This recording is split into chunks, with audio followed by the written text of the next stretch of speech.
Benign prostate hypertrophy എന്ന് കേട്ടിട്ടുണ്ടോ? BPH എന്ന സാധാരണഗതിയിൽ എഴുതി കാണാറുള്ള ഒരു അസുഖമാണ് അല്ലേ? പുരുഷന്മാരിലാണ് BPH എന്നുള്ള രോഗം കാണാറുള്ളത്. അവരിൽ മാത്രം കാണുന്ന പ്രോസ്റ്റേറ്റ് ഗ്രന്ഥിക്ക് വരുന്ന വീക്കം എന്നാണ് ഈ രോഗത്തിന്റെ അർത്ഥം. അവരിലെ മൂത്രസഞ്ചിയോട് ചേർന്നിട്ടാണ് ഈ ഗ്രന്ഥി നിലകൊള്ളുന്നത്.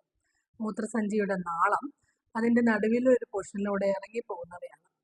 അതുകൊണ്ട് തന്നെ പലപ്പോഴും പ്രോസ്റ്റേറ്റിനെ സംബന്ധിക്കുന്ന രോഗങ്ങൾ മൂത്രാശയ രോഗങ്ങളുമായിട്ട് തെറ്റിദ്ധരിക്കപ്പെടാറുണ്ട്. തിരിച്ചും അതെ, പ്രോസ്റ്റേറ്റ് രോഗത്തിനോടൊപ്പം തന്നെ മൂത്രരോഗങ്ങളെ നമുക്ക് തിരിച്ചറിയേണ്ടതുണ്ട്.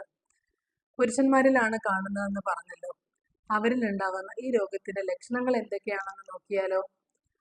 ഒന്നിലേറെ തവണ മൂത്രം ഒഴിക്കാൻ തോന്നുന്നുണ്ട്. അതായത് ഫ്രീക്വൻസി ഓഫ് യൂറിനേഷൻ വളരെ കൂടുതലായിരിക്കും. പ്രത്യേകിച്ചും രാത്രി കാലങ്ങളിലാണ് അവർക്കത് അനുഭവപ്പെടുക. മൂത്രം ഒഴിച്ചു കഴിഞ്ഞാലും അത് പൂർണ്ണമായും ഒഴിഞ്ഞു പോയില്ല എന്നുള്ളൊരു തോന്നൽ അവർക്കുണ്ടാകുന്നു. ചിലർക്ക് മൂത്രം ഒഴിക്കുമ്പോൾ വേദന, എരിച്ചിൽ എന്നിവയും ഉണ്ടാകാറുണ്ട്. മൂത്രം ഒഴിക്കാനായി നമ്മൾ നിൽക്കുമ്പോൾ മൂത്രം വരാനുള്ള ഒരു തടസ്സം, അതായത് കാലതാമസം അവർക്ക് നേരിടുന്നു. അതിനോടൊപ്പം തന്നെ മൂത്രം എറ്റിറ്റ് തുള്ളിയായിട്ട് വീഴുന്നു എന്നിവയൊക്കെയാണ് സാധാരണഗതിയിൽ കാണുന്ന ലക്ഷണങ്ങൾ. ഇതിനോടൊപ്പം തന്നെ ചിലരിൽ അസാധാരണമായിട്ടും കാണുന്ന കുറച്ച് ലക്ഷണങ്ങളുണ്ട്. മൂത്രം ഒഴിക്കുമ്പോൾ അതുവഴി പോകുന്ന രക്തം, ഇടയ്ക്കിടയ്ക്ക് വരുന്ന നമ്മുടെ യൂറിനറി ട്രാക്ട് ഇൻഫെക്ഷൻ, ഇതെല്ലാം പ്രോസ്റ്റേറ്റ് സംബന്ധമായ രോഗങ്ങളുടെ ലക്ഷണങ്ങൾ തന്നെയാണ്. കൃത്യമായിട്ടൊരു ഡോക്ടറിനെ കണ്ടിട്ട് തന്നെ നമ്മൾ രോഗനിർണയം നടത്തേണ്ടതാണ്.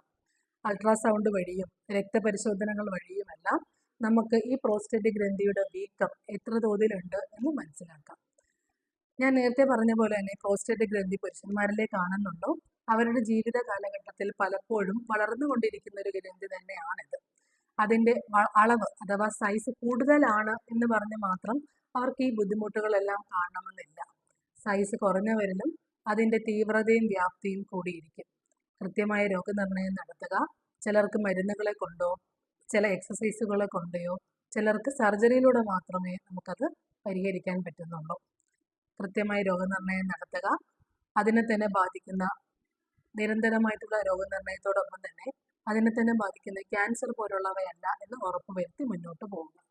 നമസ്കാരം.